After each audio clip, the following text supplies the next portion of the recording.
Thanks everyone logging in for a Friday Night Live with Beaten Firearms. And so while everyone's logging in, and Trent's late again. Sorry guys. 5:30 and he's not here. Sorry guys, I'm trying. So why is that? Anyway, I forgot what I was going to say. Probably something. No, there's something wrong with the phone. But anyway, while people are logging in, just want to make sure that I introduce myself, Zaine from Beaten Firearms, the manager here, and Trent's going to be on in a second. He can introduce himself then. And again, this is about week number 6. I think that was 6 that we've been doing the live. Our second week since we've been back at full capacity. So for those people wondering, yes, we are at full capacity. So we can sell ammo and firearms to anyone now. And one thing that's noteworthy from the restrictions is that subsequently during the restrictions and subsequently since the restrictions have been lifted, we've actually had a lot of new shooters coming through. So there's a lot of people that... Sorry. We've had a lot of people that have never been shooting before but had an interest in it, and the actual restrictions themselves have sort of gotten people sort of sparked their interest, and they thought, well, I'm going to go out and do that. So really appreciate it. We've already got 50 people logged in, so you want to hurry a whole lot. Yeah, I'm waiting for the computer, but that is, you know, from here I know they can hear me, but that is an awesome thing that new shooters are coming in. You know, they want to get into our sport, and I think it's... What? Yeah, they can hear me. It's all right. Don't worry. I just think it's an awesome thing. So we're going to have Bill on in a second. He's going to talk about the Delisle Carbine. Now he's an expert on 303s and all those sorts of things. He has got a little bit of reading material here in front of him just for reference material, but he should know most of the stuff off the top of his head. So yeah, so I'm going to pretty much pass over to Bill straight away. We're getting more and more people logging in as we're sitting here. And yeah, all right, Bill. But I just sat down. Yeah, well, too late. Oh, all right, well, I'll introduce myself later then. Enjoy, Bill. Hi, folks. What I've got here tonight is a replica that we've made up. We made a couple of these up now, and we're in the process of making a couple more. But it's a true copy, or as close as we can get, a copy of the Delisle Carbine that the British decided to make during the Second World War to give to the commandos. And as you can see, it's got a big shroud on the front of it. That was, in the original setup, that was a silencer. Of course, they're naughty, naughty, naughty. You're not allowed to have them. But the original one that the British made just had a 7.5-inch barrel, and the barrel actually comes back, intrudes into the raceway of the bolt, because it's made on an old No. 1 Mark III action, which has been modified quite a bit, and they used 45 ACP Colt 1911 magazines, and they had a 7.5-inch barrel that only went into the shroud a little way, and of course the rest of it was silencer. So issued to commandos as a weapon for the raiding parties that went onto the continent, into France and so on, as a quiet weapon that they could use to knock over sentries and so on. The biggest noise you'd hear would be the bolt shutting. So, an interesting arm. They were originally, so the story goes, they were developed by Sir Malcolm Campbell, who was one of the executives of Ford, England, and they wanted to see how it would perform, and so he walked to the window with this thing after they built it at the Ford Dagenham plant, went to the window and fired it across the Thames River, and anecdotally it says that he's hit a swan or a duck or some darn thing, but that they might have been stretching it a little bit there. But it's an interesting build because we build it as close as we can to the original, but this has a full-length barrel, and the barrel comes through and protrudes about 2.5 inches into the raceway, and therefore we've shortened the bolt up. We cut the bolt off, rethread it for the bolt head, shorten the firing pin, all that to make it all work. Recess the face to accommodate the 45 ACP case, and modify the extractor so it'll pull on, grip the rim. So being a nice pommy gun, the thread in the front of the of the bolt, that would be like a BSW, Whitworth or something, wouldn't it? Is it Whitworth? You would anticipate that. It'd be Whitworth, wouldn't it? You would think it would be. Yeah. You would, but it isn't. Oh, okay. It's a thread that you'll probably never run into. It's an 80-degree pitch, 80-degree form. Sorry. 28 TPI. I forget the exact diameter now. It's a strange diameter, around about 7/16 of an inch, but it's not. So Lord knows why they ever made it to that thread. It just seems so impractical. But it's a great little gun. It shoots well. They fitted it up with old Martini rear sight, so it's fully adjustable windage and elevation. The front sight has a protection ears around it, so they could belt someone over the head with it and not really hurt it. The ejector is a little slot in the side of the action there, with an arm that comes through into the bolt way, and when you shut the bolt, it pushes it out of the way, and when you bring the bolt back to eject, it slips up. It comes up through a slot in the side of the bolt. Spring loaded ejection. And spring loaded on the little leaf spring on the outside. Guys, we've got a question come through from Marco, asking, is the suppressor water cooled or an integral suppression? It's an integral suppressor. It's not water cooled or anything. It's just got, I think from memory it says in here, 37 little baffles with 2 rods that hold them in place. 2 rods went through just to hold them in place so they didn't rotate.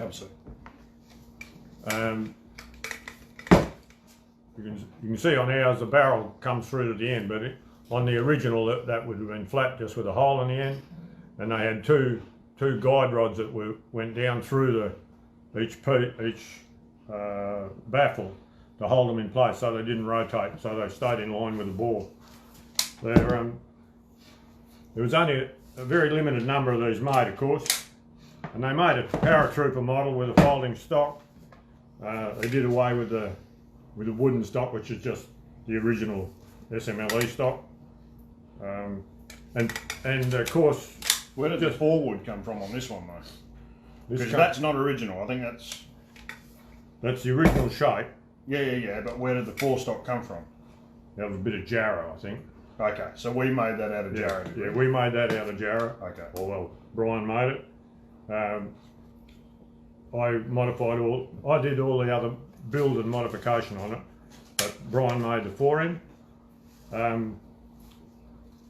Yeah, just to give the commandos who were using this a little bit of confidence in the weapon, of course, they probably didn't tell them, but these firearms were made from all downgraded or surplus parts, so they didn't bother to spend too much money on them. They weren't made from new bits, so they were all reused, second-hand, surplus, and downgraded.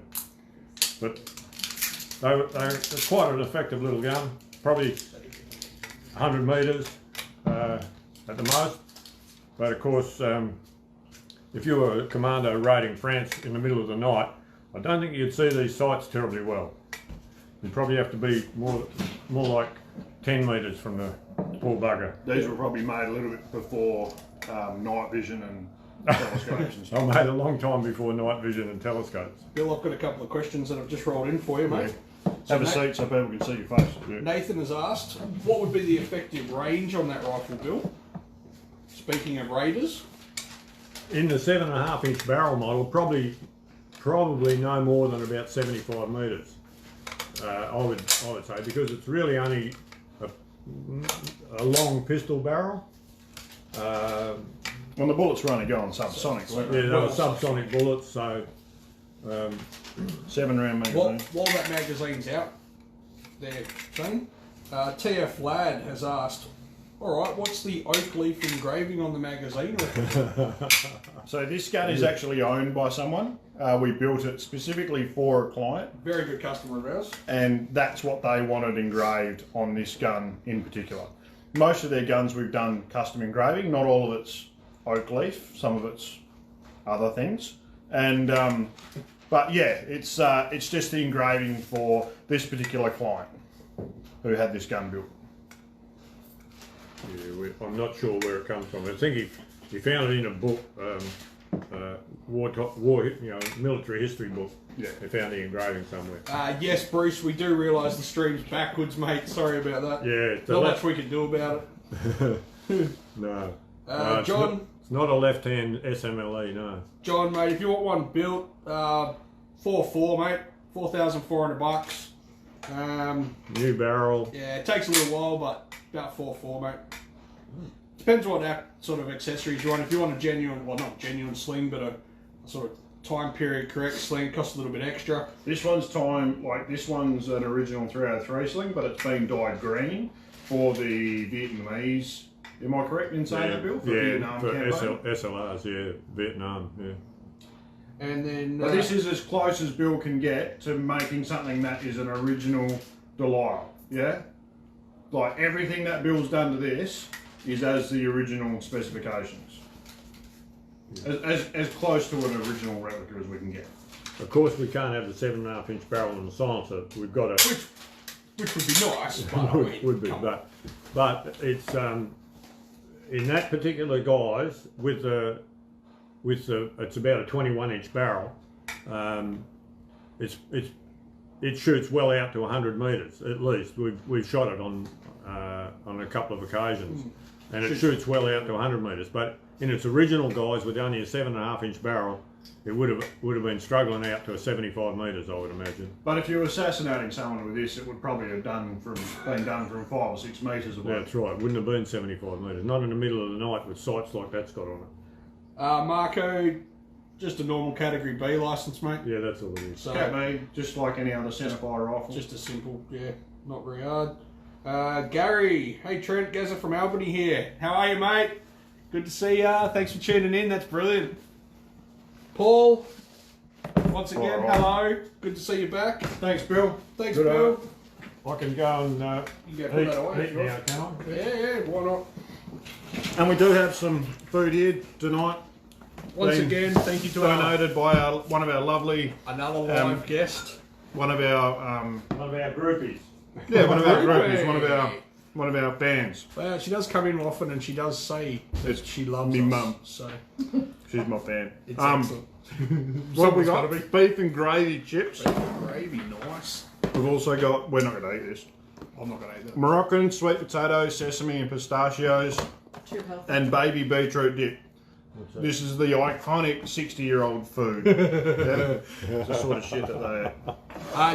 If anybody's wondering why I'm looking down, I'm having problems getting your questions to come up on the screen that we normally look at, so I'm actually watching you guys respond on my phone. So I get to watch us watching you watching us. So I'm going to move this back a bit So that's people can see us a fantastic, bit easier. That do? Yeah, that's perfect. Thanks.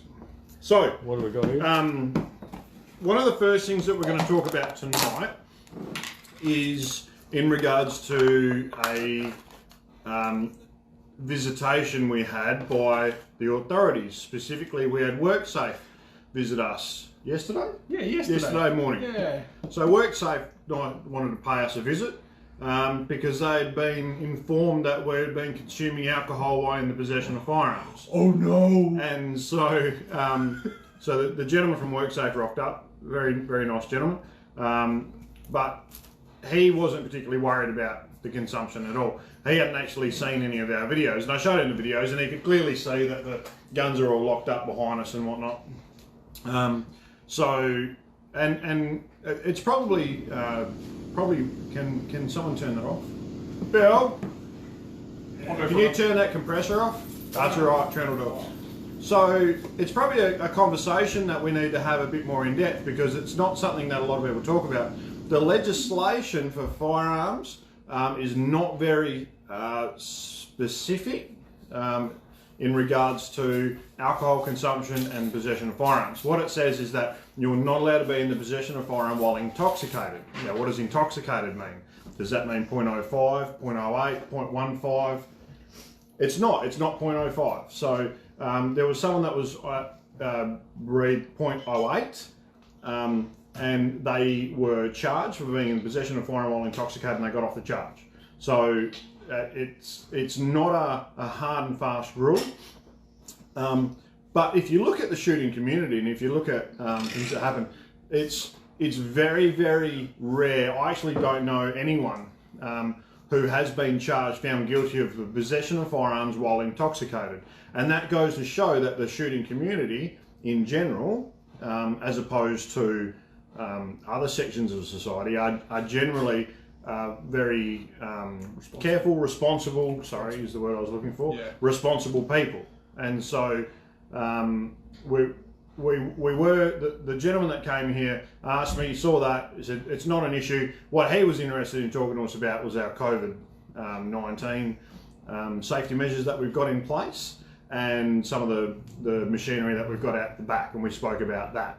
But he wasn't interested at all about the firearm side of things. And so, but I just want to have a bit of a shout out to the person who tally-tailed. Yeah, thanks, mate. Who dobbed us in. Hope you're enjoying the stream. But really, thanks very much for that. Brought a lot of really attention to us. But I just wanted to tell people that, we are dedicated to responsible consumption of alcohol here, and so I won't be consuming beer on live TV tonight, on live tonight, but I will be consuming some spirits. I'm not going to lie, I've already consumed my beer. Mine's already gone. Well, it's getting colder. It's getting into the colder months, so I'm just going to have just a little, just to warm the cockles. Just a nice little bit. Yeah. Your mum's looking at you going, I bet you don't.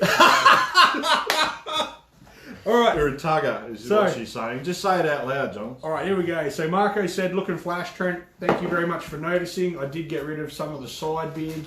I left this Gandalf-style grey goatee just to keep the illusion up that I've got some wisdom.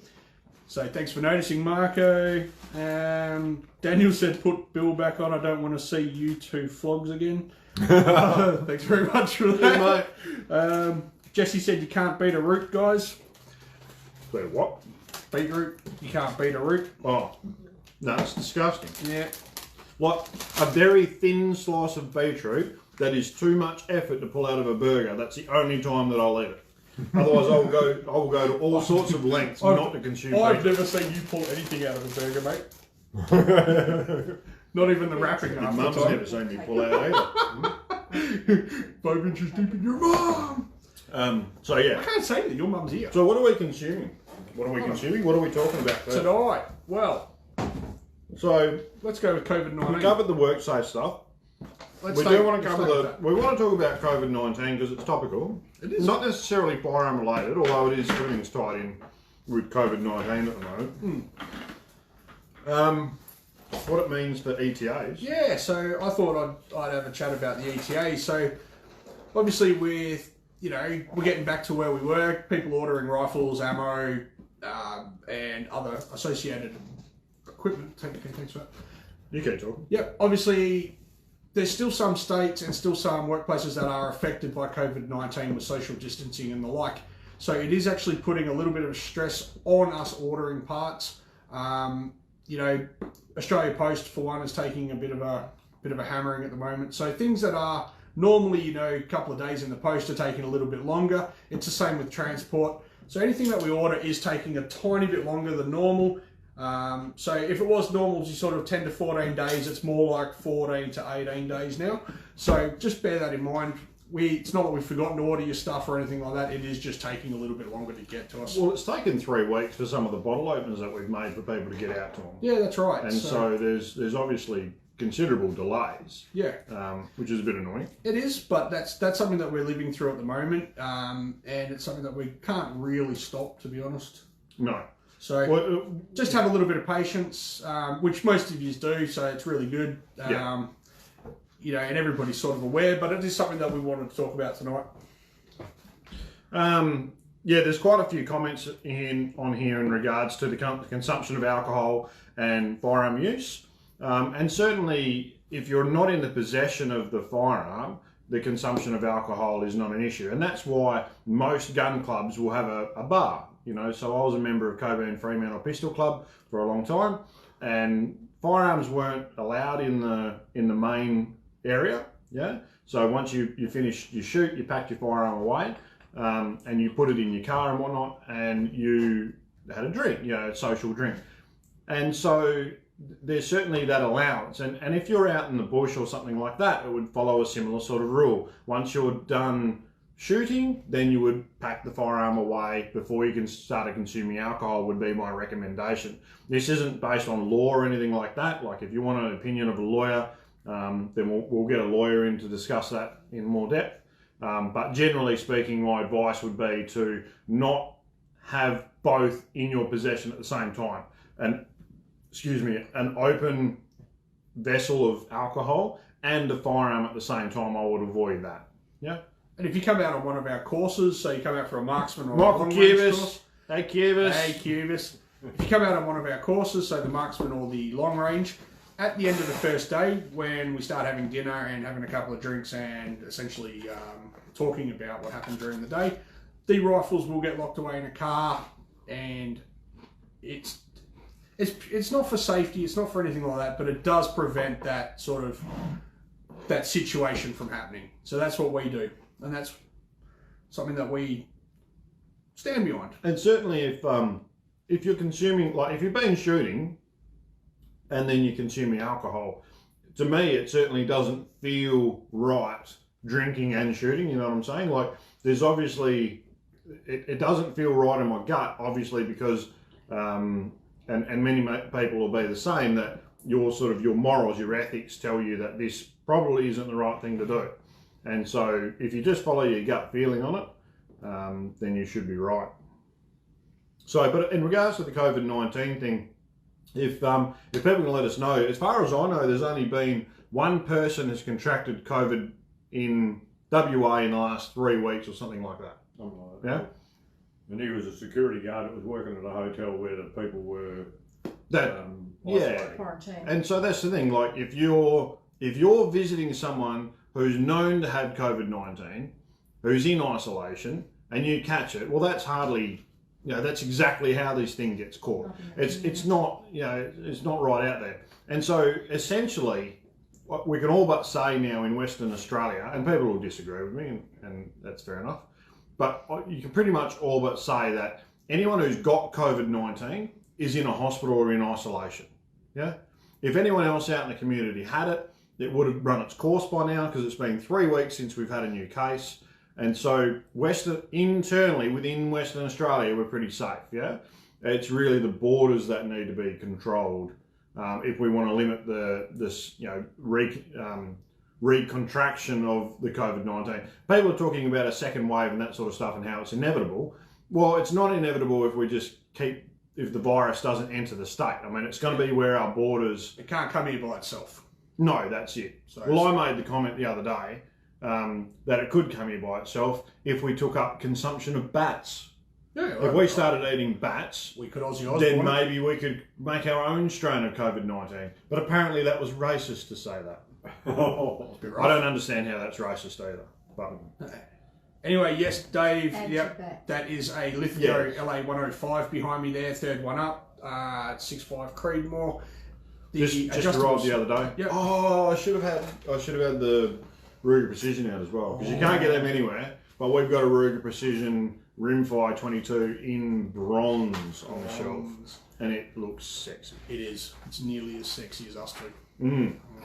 So, it is a Lithgow, mate. So If you want to come in and have a look at it, feel free. If not, and you know where to look it up, just jump on Lithgow's website. It'll tell you all about it.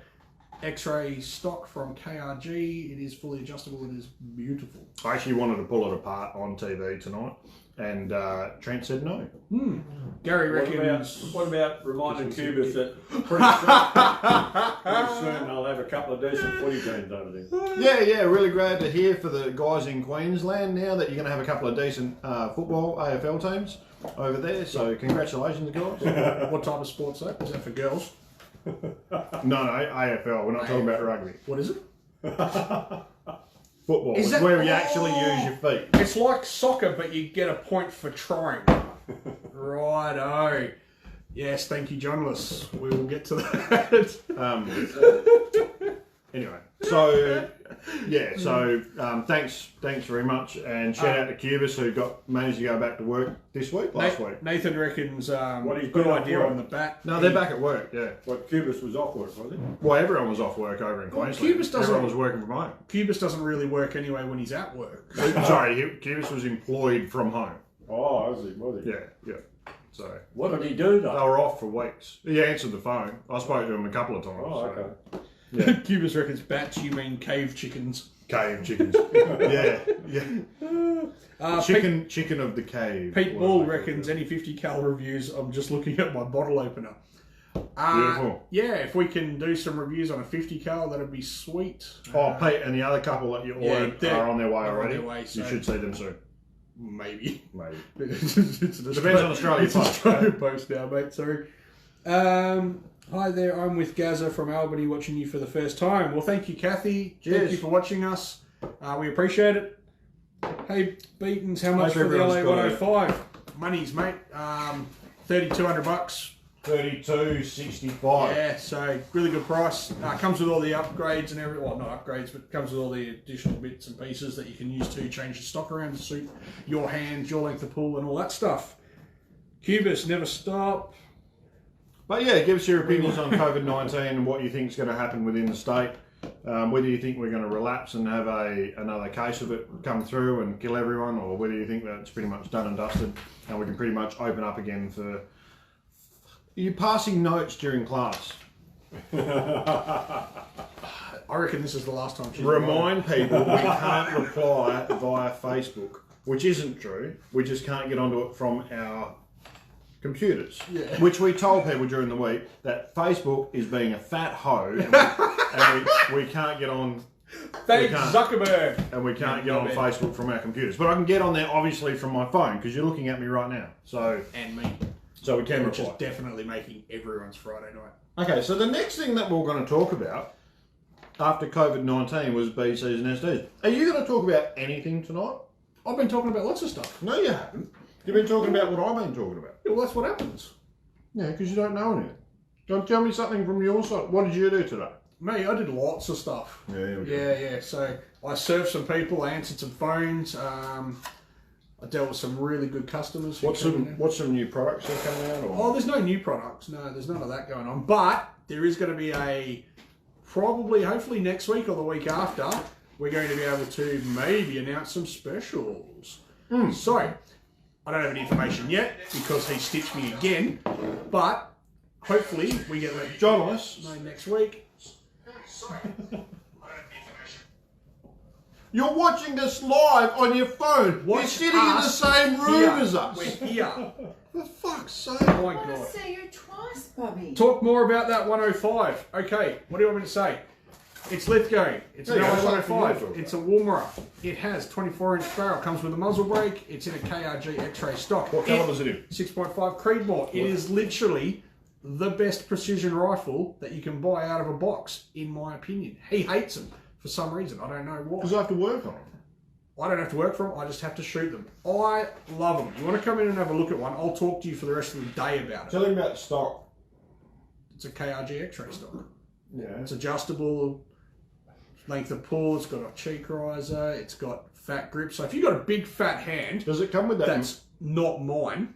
Yeah, little hand. I've got a little hand. It's a precision hand. It's for shooting long distances and for working in brains and stuff. You know, that's what they were designed for. I'm sorry, but that's what they were designed for. Working in brains. Yeah, that's right. I was supposed to be a brain surgeon, but I got stuck here, right, to help him out. No brain said. But that's right, no brains here. I've already finished your bit. I haven't finished it before we started. It's a phenomenal setup. It comes with a muzzle brake, comes with everything. 20 MOA rail on it, 10 round mag, AICS mag. It's awesome. I just absolutely adore them. I love them. I wish they did them in more colours, you know, because black is like not a lot of choice. You get them in black or black. Yeah, you get them in black or black, just like an old Ford. So the problem with the Woomera is, like, because people will know that LA102s, we've done conversions on the 308s and converted them into 300 with mags and that sort of stuff. But we can't do that with the Woomera because it's got an AICS magazine, so it's only a short action mag. Because the 102s use a Tikka mag, which are all the same length, we can just swap a 308 Tikka mag out for a 300 Win mag Tikka mag, and it'll feed and everything's happy. Yeah, but we can't do that with it. Which, funnily enough, the guys over at Sucks Lithgow, balls. after we did the LA102 into a 308 into a 300 Win mag, they actually called us, spoke to the man who did it themselves, and they were extremely happy that we did it. It was. And we've been working on another project for like Yeah. 12 months, which has been on the back burner. Well, And I'm actually expecting a rude phone call from Lithgow saying, yeah, probably if they're watching this. What are you Michael doing? Cubis. really sorry, guys from Lithgow, we are getting back onto it. It has been a difficult Cubis, process. let me know what you think your best precision rifle is. And I bet you it's not the Savage fucking 110 Elite. But It'll anyway. be a Ruger precision, which everyone wants. Yeah, we can't have those over here. Oh, you'll probably come up with a Barrett MRAD or something. Well, and for the guys that are watching that have been asking, the Barrett MRAD is licensable in Western Australia now. Not with the folding stock though. No, we can only see it with get prices with the fixed stock. Do you see those prices I was doing the other day? Yeah, I never. One of them was the MRAD. I never got it finished because you kept kicking me off the computer. Well, that's because I have work to do. You don't see me down there kicking you off your lathe. No, you come and drag me off the lathe. You go and fix your problems. Very fucking neat. Anyway. Yeah. Anyone other than Hornady producing polymer tip for lever actions? Love the No. lever revolution. No. It's their proprietary cartridge projectile. They own the trademark to it.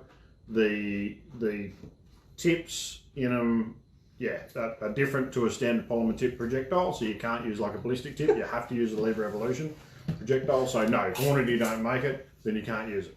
You can use other 308 projectiles, but you've got a single feed them, which sort of defeats the purpose of having a lever action with a 6-round magazine capacity. Dave, give me a call on Monday if you want to have a chat about a price on that. Yeah, I won't tell you over Facebook, mate, because that's a bit rough. But yeah, give me a call and I'll tell you. We'll talk about it next week. Where is he from? Are you from WA, Dave? No, Coastal Firearms he's from. He's a Where's dealer. that? He's a dealer in Jurien Bay. That is WA. Jurien Bay. WA. That's what I asked. Oh, sorry, I didn't listen to you. What do you want to know about? You want a price? Just wants a price. We'll talk to him about it next Yeah, week. we'll talk to him on Monday. What's wrong with the Barrett No, 110 BA3 and shoots like stink? I'm gonna stop reading Cubis. Cubis, you're a funny fucker, you know that? You really are. I love you. Or, Cubis, you know all these bloody rugby league players and not once have you got me a signed jersey. It's a bit rough, mate. A bit rough. I do things for you every day. Yeah. Every day. Right. Next. Oh, So speaking about COVID, we're going to talk about BCs and stuff, yeah? oh, excellent. This is actually the bit of the night that I've been waiting for. So this is the tech part of the night, and what I'm going to be doing is I'm going to be discussing ballistic coefficients, sectional density, form factors, and the relationship between those three, yeah? And there is a direct relationship between those three, but I'll better outline exactly what they are first. And the reason I'm doing this is because I'm going to be talking about this when I do my series. So I'm going to do a series on all the different calibers from 17 all the way up to probably 458 or something like that. And I'll talk about each individual caliber, what cartridges are available, what projectiles are available, what sort of game you would shoot. So I'll go quite in detail, but in order to do that, you need to have some knowledge about the things that I'll be talking about during that. What am I going to be? Am I going to be like the ring girl that just turns the caliber? You're not even going to be there, yeah? It is me and Dave will do this, and you can go and sit in the corner. But I'll make this show. People are looking right Make now. this show. You've never been to this show on time. No one's going to believe that you've made it. So, ballistic coefficient. When I talk about ballistic coefficient, what I mean is the efficiency of a projectile flying through the air. Now, but how do you judge that? Ballistic coefficient is a product of a projectile's sectional density and its form factor. Sectional density is the amount of weight behind a projectile. So what it is, it's the weight of the projectile divided by the cross-sectional area. Now that's not the round area, so it's not like in the case of a 308, it's not the radius 0.154 times pi squared, or squared times pi. That's not what it is. It's 308 times 308. Yeah, so it's a square area, and then it's times by a constant to give you a nice round number. Now that sectional density gives you an idea of how much weight is behind the projectile. Yeah, so the bigger the sectional density, the more the weight behind a projectile. That'd be a smart way to do it. It's a round projectile, so you use a square.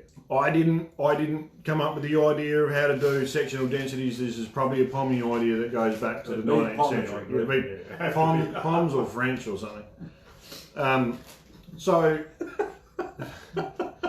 sectional density. So if you've got a 30 cal 150 grainer and a 30 cal 180 grainer, regardless of the shape of the projectile, regardless of anything else, the 180 grainer will have a higher sectional density than the 150 grainer. Now, typically speaking, people have used these numbers, the sectional density numbers, to express how deep a projectile will penetrate. And so you need to have a certain sectional density to be able to shoot certain game. Yeah, that's not entirely true. There's actually a lot more to terminal performance. Terminal performance is when the bullet stops, yeah, or when it comes to rest, or what happens when it enters an animal. There's a lot more to terminal performance than just sectional density. I'm talking about sectional density in regards to ballistic coefficient, to long range shooting and that sort of stuff. So, the higher the ballistic coefficient, the higher the sectional density, the higher the ballistic coefficient. Yeah, there's a direct correlation between those two numbers. Yeah, so if you're shooting a heavier projectile, regardless of the shape, the BC will be increased by a higher sectional density. Now, the other term that I spoke about was form factor. Form factor relates to the shape of a projectile and how efficient the shape of a projectile is. So what they do is they use an ideal projectile, they know what the drag is on a ideal projectile, and then they compare everything to that ideal projectile, regardless of caliber. And so you look at this ideal projectile and you look at your projectile, and if it's exactly the same as far as its aerodynamics, it'll have a form factor of 1. If it's slightly less efficient through the air, it'll have a form factor greater than 1. And if it's more efficient through the air, it'll have a form factor less than 1. So like really high BC modern projectiles from companies like Berger and whatnot have form factors around 0.88, 0.9, around there, yeah? And so the lower the form factor, the more efficient the bullet is through the air, naturally the higher the ballistic coefficient. Okay, and so there's a direct correlation there, and it's very easy. You got a pen? I do. Oh, you got a fresh bit of paper? I probably could have written this down beforehand.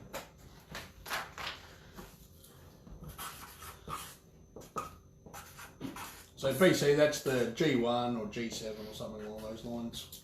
Well, I'll get to that in a sec. Okay. So if you read this backwards, can I write this backwards? Maybe. I don't know, but my wife's watching. Hello, Steph. How are you? When are you coming home for tea? Is that what she said? No, she's just watching. She thinks I'm sick, so. I doubt that. Hey, look at that. Hey! So, ballistic coefficient equals the sectional density divided by I7, which is the form factor. Now, why have I written I7? Because we're using, in this respect, we're using the G7, form factor G7 ballistic coefficient. Now, what do I mean by that? When ballistic coefficients were first created, they were created for estimating the bullet flight of a artillery round. And so the original ballistic coefficient, which was called a G1 ballistic coefficient, was based on a French cartridge, and it was a 1-inch artillery round. Yeah, it was 1 inch, flat base, very rounded nose on it. Yeah, so it had a high sectional density, but it had a low form factor. And so the ballistic coefficients come out, you know, like a 50 BMG, like a high ballistic coefficient, 50 BMG cartridge, so it's half the diameter, it's got less sectional density, but it's got a much better form factor, is just over 1 ballistic coefficient, yeah? But like a 308 155 grain, like your typical 308 match projectiles have a G1 ballistic coefficient around 0.5, yeah? But the G1... So they're half as efficient as a... No, because we've now got sectional density involved. You can't use the, like, it's half as efficient as that 50 BMG projectile, but there's not a direct correlation with the original parent anymore because we've got sectional density involved, yeah? And so, but if you take sectional density out of it and go back to the form factor, yeah? So you divide your ballistic coefficient by the sectional density, you end up with a form factor. Is that correct? Yeah. Something like that. The form factor will tell you how well ballistically shaped a projectile is. And I'll cover that more in a sec. But I want to talk about why we don't use G1s anymore. So a lot of companies still use G1s. Why? Because G1 ballistic coefficients, the numbers are bigger. Yeah? So they look better when they write them on a box. But estimating G1 ballistic coefficient of the projectile is really, really hard because you have to factor in how fast the bullet's going. With a G1 ballistic coefficient, typically speaking, the higher the velocity, the higher the ballistic coefficient. Which means as a bullet slows down in flight, the ballistic coefficient goes down. And it becomes harder, like, because you've got to average out your ballistic coefficient throughout its flight now, it becomes harder to predict where a bullet flies. So my G1 muzzle is completely different from my G1 at 500 yards. Exactly, yeah. And it changes during flight. And some projectiles, no, I'll cover that in a separate thing. So now we've got new ballistic coefficient standards. G1 was the old one. You got G2, G3, G4, G5, G6, G7. G6 and G7 are the main two. But G7 is really the only one that you use. G6 is the projectile someone would use in like a bench rest competition, yeah? So it's a flat base, relatively light projectile, but those guys don't need to predict because they're only shooting out short ranges. They don't really need to predict where the bullet's going to land or how much they have to adjust because it's only a click here or there. G7 is the standard that we use now because it is a small arms caliber, modern, relatively high ballistic coefficient standard. And now we put all our projectiles up against the G7 standard, we end up with a much more consistent number. It's exactly the same throughout flight, well, not exactly the same, but very, very close throughout flight, and it's much more accurate number to use. But the numbers are lower, yeah? So for example, if we're using a 308 155 grainer, then we'll use the G1 BC would be about 0.5, but the G7 BC is around 0.36 or something like that. So it's smaller. People think that it's less efficient, and so some manufacturers still use G1, but generally speaking, we try and use G7 nowadays. So the G7 is what we use for ballistic coefficient. Ballistic coefficient is the overall efficiency of a bullet flying through the air, and it's used to predict where a bullet's going to land. Yeah. The sectional density is how much weight is behind a projectile, and we use that also to calculate BC, and the form factor is just the pure form of a projectile, and compare that to the original parent projectile and how efficient it is. Yeah, so they're the three main terms that we use when we're talking about ballistic coefficients. And I just wanted to give you an example of how that works. So I've got two projectiles here made by Hornady. So these are the new A-tips. That is the Hornady A-tip 230 grainer. That is the Hornady A-tip 250 grainer. Yeah? Both 30 cal. Both 30 cal. Yep. So the 250 grainer has a higher ballistic coefficient. Why? Because they're very similar shaped. The form factors are very similar. But the BC of the 250 grainer is higher because the sectional density is higher. Yeah? if you actually calculate back to the form factor, the 230 grainer has a higher form factor. So it's actually a more efficiently designed projectile. It suffers because it just doesn't have the weight of the 250 grainer. But the 230 grainer you can shoot faster because it weighs less. It's also got less bearing area in the barrel, and so it'll go faster. And so it sort of evens out. Yeah. I'm yet to test both of these up against themselves and really calculate what the difference is in wind drift between the two. But that gives you an idea of what we're saying. Like, so a high BC projectile will have less wind drift. Like, to give you an example, the 230s have a G7 BC of 0.414. The 250 grainers are 0.442, so it's 0.03 higher. So it's a considerable increase in ballistic coefficient, but the bullets are actually less efficient in their form factor, and that's because the nose and the boat tail of both those projectiles are the same. The only difference is that 250 grainer has more bearing area. That's where the extra weight comes from. So it's actually a less efficiently created projectile. Yeah, but they do that so they can shoot them both through the same twist barrels. They do recommend different twists there, but they probably do, but that's based on nerds and maths and shit, you know. In a practical sense, you'd probably shoot them both through. Yeah, you'd shoot them both through like a 1 in 8 twist barrel. Yeah. Yeah.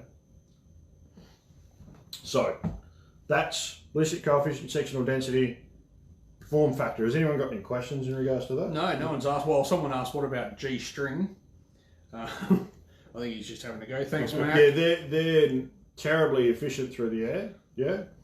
One of our clients actually used to go and pinch underwear. So maybe we I don't better even know ask if he's him. watching tonight. Well, we better go and ask him. He better be watching tonight. Yeah. Apart from that, Brian's watching now. You reckon? Yeah. So it's a bit of information that you can go away with and make better decisions on long-range shooting, your component choices, and make better long-range estimations for long-range shooting. So, thanks guys. Love it, that was We awesome. haven't had a lot of comments on it, but we've still got a lot of watchers, so everyone must be really Bruce reckons that soaking it up. he's read that the German 7.92 mil is the best shaped bullet, which is why the V2 rocket had the same shape. So there's a couple of issues with that question. That's not a question; it's a statement. No, but there's very different ballistics used in small arms fire as there is in rockets. Yeah, fin stabilised rockets as opposed to gyroscopically stabilised projectiles. So you can't really equate the two in regards to efficiency and their form factors. And certainly there's been a lot of advances since the V2s in regards to nose cone designs. I'm not in rockets, yeah, so I'm not. But we know someone who is. I know someone who is, who would probably be better to talk about this sort of stuff if people are interested. Steals G-strings as well, apparently. Yeah. But I'm not that knowledgeable about rockets, so I'm not going to talk about that. But definitely the 7.92 projectile made was a 192 grainer from memory. The 8mm Mauser. It was either 192 or like a 200 and. no, it was. But the original. Yeah, it had a round nose projectile originally, which was a 212, I think. Yeah. But I think their 8mm projectile here was about, was it 187 or 192 or something like Something that? like Around 190 grains, yeah. Whatever it was, they would have had like a 1 in 10 twist barrel. Yeah. So I can tell you right now that most modern high BC projectiles, like the two that I've just showed you, ballistically would crap all over that 8mm projectile. Yeah. Yeah. The interesting part is when the Yanks built the X1, X2, X3s and so on, their little rocket planes that they wanted to break the world airspeed record in. The first designs were a copy of the 3006 projectile, the form factor of the X1. But is that just because it's Yank? Probably. But that's what they claim anyway. So they strapped Chuck Yeager into a 3006. It was a good place to start anyway. Well, I do know, excuse me, I do know that for supersonic flight, the nose cone shapes for a given length and diameter are optimized when you use a von Karman curve. A what? Von Karman, Sounds like porn which Von Karman. It could be a porn star. We ought to get Dave to give a talk on Yeah, we should get David. No, no one wants to talk about rockets. No, fair enough. Hey, Mac wants to know. Fuck rockets. Mac wants to know: can some of these bullets shoot okay at 100 meters, but not so well at 500 meters, etc.? That comes down to stability more than, and that's a product of projectile design. Yeah. So when bullets travel, I'm still convinced of this, and other people will disagree with me. But what I've seen in the field, so I was taught this a long time ago, but what I've experienced in the field replicates what I was taught. And so I'm still of the opinion that the stability of a projectile is compromised when it comes back through the transonic zone, which is around about Mach 1.2, which is about 1,300 feet per second in standard atmospheric conditions. If a bullet comes back through the sound barrier at 500 metres, which I imagine something like a 30-30 would probably come back through the sound barrier at 500 metres, then yes, it would destabilise and your groups would open up. And I've seen this in particular. One that comes to mind was a 30BR that we were testing 15 years ago or something like that. But the bullets were stable and they would shoot a nice group at 100. But at 500 metres, they would corkscrew and go through the target sideways, and the group blew right out. So there's an example for you of bullets destabilisation. Yeah, that's what I would have thought. That wasn't so much as a result of bullet design though, as it was we were using a slow twist barrel. That's what I would have thought. But obviously, the further out slow it's going, the more it's going to be destabilised by coming back through the transonic zone. Yeah. So yeah. Yeah. By the way, guys, I am trying to read your questions off of microphone, so it is taking a little while to come through. As we're going through. Yeah. Okay, so we talked about bullet BC, sectional density. So do you want to pull a Tikka down? Time is it? Pull down Tikka. Pull down Tikka. Well, I wrote down pull down Howard last time, so I thought, oh bugger it, I'll write pull Tikka down this time. Do we have a ticker out? Yeah, I can get your ticker if you like. Do you want to clear up the area? You do it? Yeah. Yep. Or do you want to grab one and I'll talk to them about when we're opening so that we're back open? Yeah, and Saturdays and stuff like that. Yeah, okay, I'll do that. Alright, so while Zane's going to run off and grab a ticker to pull down, what are you going to do? A T3X or a T1X? I'll grab that one up there. Oh, have we got one in There should be some out the back in the solder. Okay. So, something like that. Pick one that you think's going to be good. What do you guys want to see? T1X or a T3X pull down? No, you want to see a T3X. Fuck T3X. Oh, I'm getting you a T3X. Oh, he's got a T3X. You didn't get in quick enough. Sorry, guys. Alrighty. So, journalists, thank you for reminding me to tell the people at home that we can't reply by no, I should have said that. We are now open Saturdays again, guys. 9 o'clock till 4 o'clock on Saturdays. Me and Zaine are here for probably the foreseeable future, just the two of us. But get in, plenty of ammo. Remember now that you guys can get down and start shooting again outside of our regional boundaries, that you need ammunition to do that. As you can see behind me, I have some ammunition. I don't want it there. Come and pick it up, come and buy it. It'll be fantastic. Reloading gear, everything but powder I've got. Once again, powder sucks. Should be here sometime soon, I don't know, but yeah, we're trying to get it.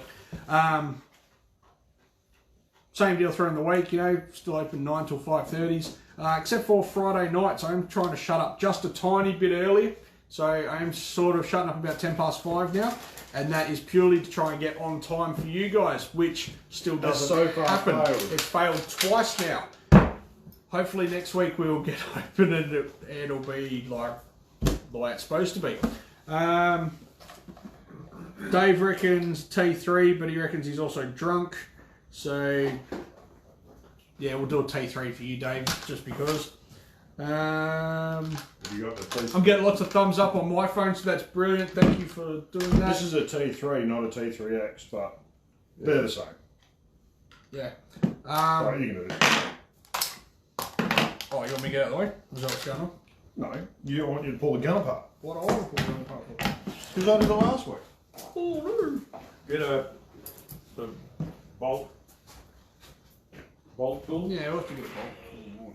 Oh yeah. I'll go. So apparently he's leaving me in the lurch to pull this apart. I'm just going to remove the bolt out for you now, guys. As you can see, we don't want anybody getting upset that this is not, you know, being cleared and all that sort of stuff. It is unloaded. Can I reverse the camera? I don't know. Yeah, I can. Who's this? I don't know. Alrighty. First things first, we'll just take the action and barrel out of the stock. So that's just as simple as undoing these bolts here.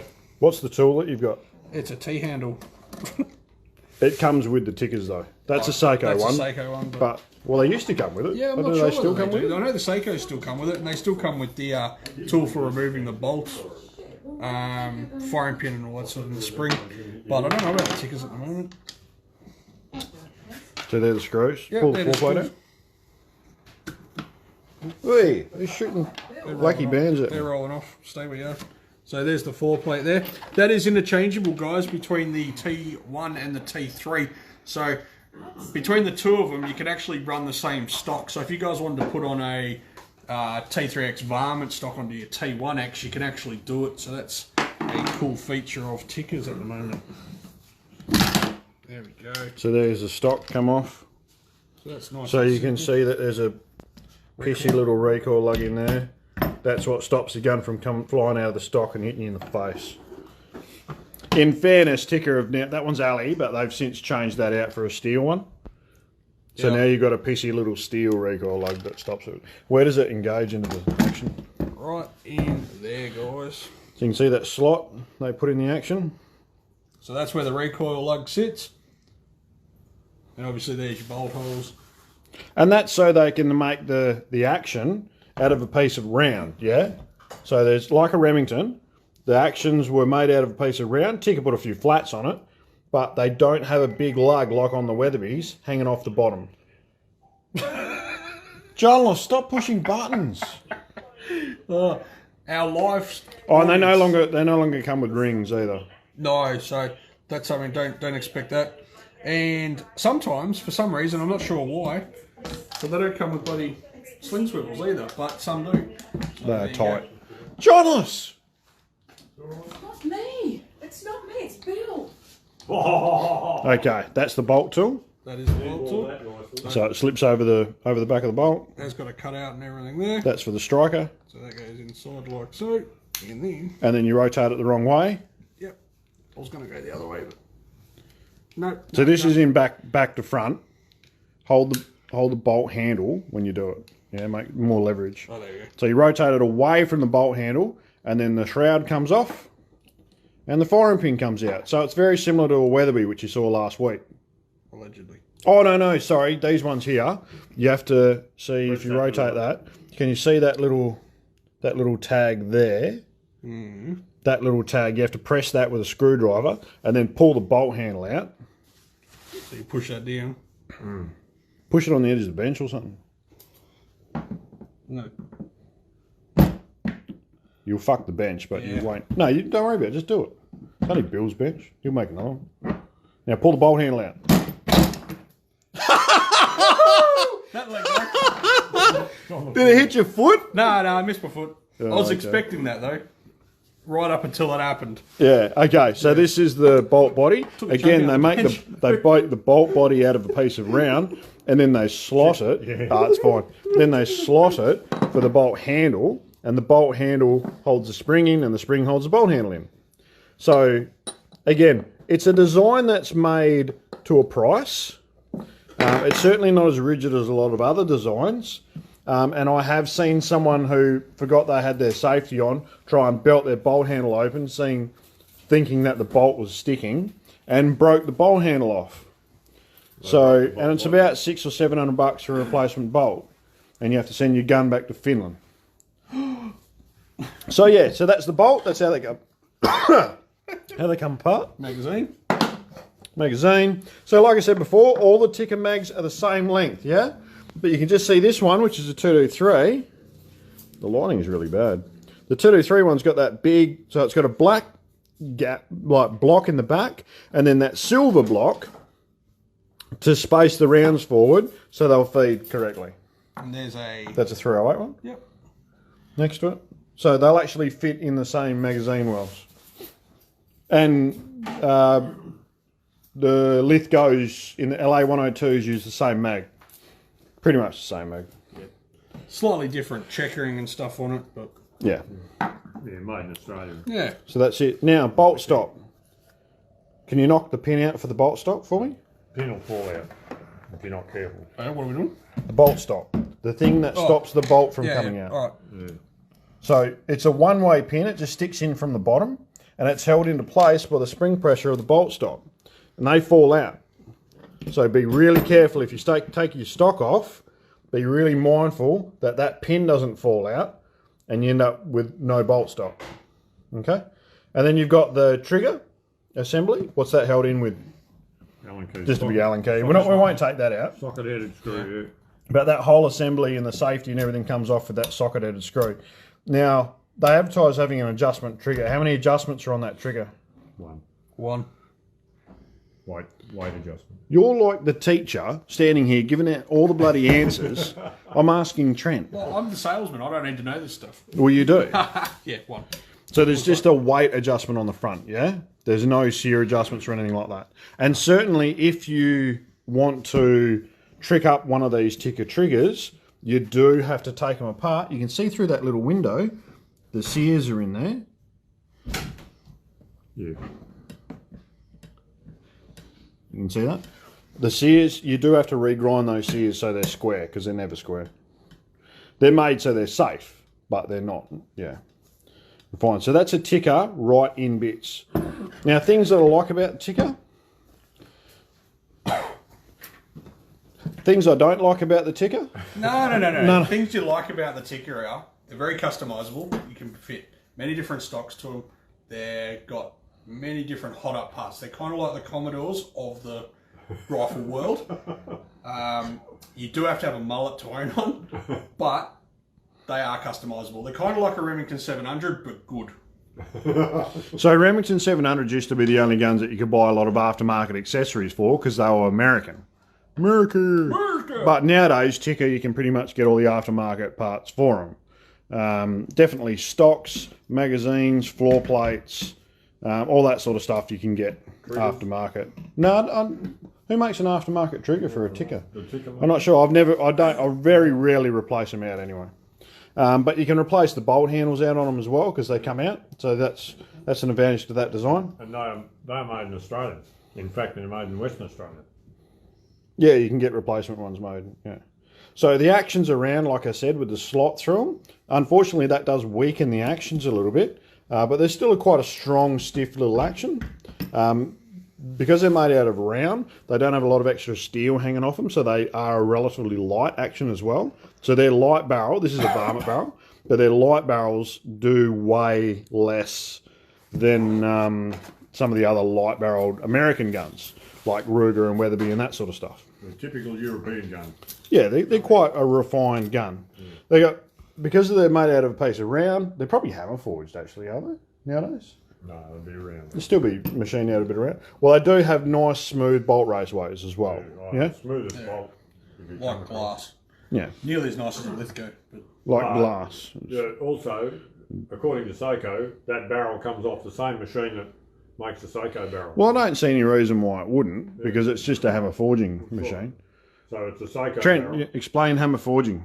No. You went to Beretta. You should know all this. Yeah, but they don't go into this sort of stuff. No, I'm okay. just a pleb. There's a whole bunch of hammers bashing away on it until it gets to the right. All right, we'll put it back together in a bit. So that's how you take a Tikka apart, if you want to take the stock off and whatnot. So some difficulties with getting it back together. One thing I would recommend is always make sure you take a Tikka mag out first before you do anything, because that stuffs you up trying to get them back in.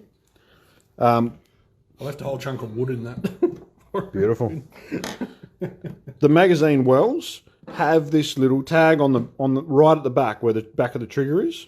Yeah, you want to make sure that's lined up in the stock correctly, because otherwise it will hold off the stock and prevent you from getting the rifle back together properly. Yeah. Yeah, no, don't do it, wait. So, and you can You'll stab yourself. tap it with a plastic hammer to. I'll do it in a sec out the back if you want. Let's push on it in. Just a screwdriver to push against it. Yeah. Oh, I'll go get the screwdriver. So these things are guaranteed 1-inch groups out of the box. So very, very good value firearms. Okay. With factory premium ammunition. Yeah, with factory premium. Not your reloads. Well, they typically shoot very well. I don't think I've never had one that I've had to send back. No. No, don't want to do it in the box. Don't stab Do it in the box. Don't worry about it. So the sort of thing that you can take apart, but not necessarily put back together out in the field. Which happens occasionally. Yeah. Oh, if you got a Just bring it to us in a box and we'll put it back together for you. Make sure all the bits are there though. Yeah, that's it. Yeah. What would you charge for a trigger job on a Tikka? 125. 125. Because, like I said, I have to pull all the sears out and everything. It's about an hour's work, a bit over an hour. Yeah. All right, I'm going to swap this back. And yeah. Okay. And we'll finish up the show. So, any other questions that you've heard tonight, Trent? No, I haven't seen it. Jamie's actually just tuning in right now. Oh, hey Jamie, how are you? Your bottle opener's in the mail, mate, so it shouldn't be too far away. Well, And again, we still are doing bottle openers, so if you guys want anything special engraved on your bottle opener, you want a custom 50 BMG bottle opener, still doing for 45 bucks, freighted anywhere in Australia. Now that you guys have destroyed that and can't get back together. Thanks very much again, guys, for tuning in. Tonight hasn't been, like, week 2 was the biggest night that we've had for live viewing, but this would have to be a close second to that, yeah? A lot of people tuning in tonight. quality over quantity, Pizza though, guys. time. We always had, we might have had a heap more people watching, but It's been you really guys have been consistent, better. yeah? I haven't seen the numbers dip down all night, so next week, what are we going to be talking about? Next week, we're probably going to have some more information for you guys in regards to specials, yeah? We haven't been running specials, and I'm a little bit guarded about running specials at the moment because we took such a financial hit during the COVID-19 stuff. I'm not that keen on reducing prices a whole lot. But there is a couple of items that we bought before the price increase that we're going to be able to do some good deals on. And there are also some items coming up that we've been told about, which we're going to be able to do some good pricing on as well. And so keep your eyes peeled for that. We do have our staff back on. So obviously Renee's not back on because she's huge at the moment. She's about ready to pop. But the rest of the staff, we've got Ross coming back next week. He's going to be fixing some guns, maybe machining, probably on the counter as well, and on the phones. So go easy on him on the phones, yeah. guys. Remember, he's a ginger. and he's young, and he doesn't work full time. So if he's not entirely sure what's going on and what you're asking, But he's a nice kid. Just leave a message. Just be if he doesn't know the answer, I'll get back to you. Yeah, someone will get back to you about that. We've got Dave back here as well. Unfortunately, he wasn't able to hang around tonight. We wanted Dave to be here because we want to start recording these videos and putting them on YouTube as well, so people don't have to necessarily be on Facebook to access them. I know we did say that last week, but it just turned to didn't shit work, really no. quick. That camera ran out of batteries and it didn't pick up our sound. Yeah, the audio was Stuff shit. like- But Dave, now that Dave's back, we should have better audio, better cameras, and we should be able to manage these live videos a lot better as well. Yeah. And During the week though, guys, send in things that you want us to do. What do you want to see? What do you want us to talk about? Stuff like that. That's why we're here. That's why we're doing it. We want to be able to inform you guys on stuff that you guys want to see. So just I send us want a to keep message. this relevant each Yeah. week, so... We don't want to talk about, what Mark McGowan did to us this week. It's happened, it's done. Let's just keep going. Yeah, he's pulling really good approval rates. Certainly, he hasn't been a good friend of the shooting community, and he's got it over a majority of West Australians. They think his shit doesn't stink, but that's not the end of the world. But certainly, Well, who has liked us in the past? Well, that's true. That's true. So he's no different from anybody else that's ever been the Premier. Yeah. So it's very annoying and it's very sad. in a couple of weeks, though, we will be doing this live from Billy Farm. So keep an eye out for that. 19th of June, guys. So this will be done live from Billy Farm. Let us know what you want to see when we get out there, but just keep informing us what you guys want to see each week. You know, we're quite happy to talk about a majority of things. And shout out to the guy who dobbed us into the work safe. Really appreciate it. Maybe it was someone that watches our videos, maybe not, maybe it's someone I spoke to. I've actually had it insinuated to me that it was possibly a member of police firearms licensing that dobbed us in, because we haven't broken any firearm legislation, that they've gone out of their way to dob us into work safe, and that hasn't come out for them. I'd like to think that's not the case, because that just sounds to me petty. More like petty and vindictive, you know, more than having a legitimate concern for the public safety. But maybe it wasn't the police, maybe it was just someone else. Yeah, I mean, I'd like to think that it's not, you know, but you don't know. You just don't know in this day and age. We are getting a lot of thumbs, you know, a lot of thumbs up, that sort of stuff. Give us a like, that is forward this around to your mates if you can. We want to see more and more people get involved in this. Giveaway time. Yeah, we need another question. I've got another 2 hats to give away. I've got a better one. You got a better one? Sweet. Yeah. No more 2 hats. What's the question that we can ask in regards to BC, sectional density, form factor, that sort of stuff? Christ knows. Well, that's you, mate. You like to come up with the questions. No. Yeah, Bruce. Some of our vids on our marksman weeks. Yep, that'd be definitely something that we can do. Oh, hello. Oh, for your chance to win. Hang on. Before you pull that up, share this around to your mates. Anybody that wants to get into shooting or has ever thought about getting into shooting needs to see these videos so that they can figure out what might take their fancy. You know, and where they need to go. And where they need to go. Come and see us. Yeah, that's where I was going with it more than that. You know, if your mates are interested, there's one way to get them more interested, and that's to push them this way. Bring them in. We'll put some rifles in their hands, we'll give them a look, and we'll talk to them about what type of shooting would suit them best. And the more people that get involved in shooting, the better it'll be for the industry, for us. Yeah, and for the community. The better it'll be for you. You know, there's going to be a lot of social benefits, economic benefits. And just think, if your mates aren't scabbing your ammo and shooting your rifles because they've got their own, you can scab their ammo. It saves you money. That's it. So get them in, you know, push them. It doesn't matter. Like, just get them in. Can I whip it out now? Yeah. All right. Who wants to win an Ontario R-Tac 2 I do. knife?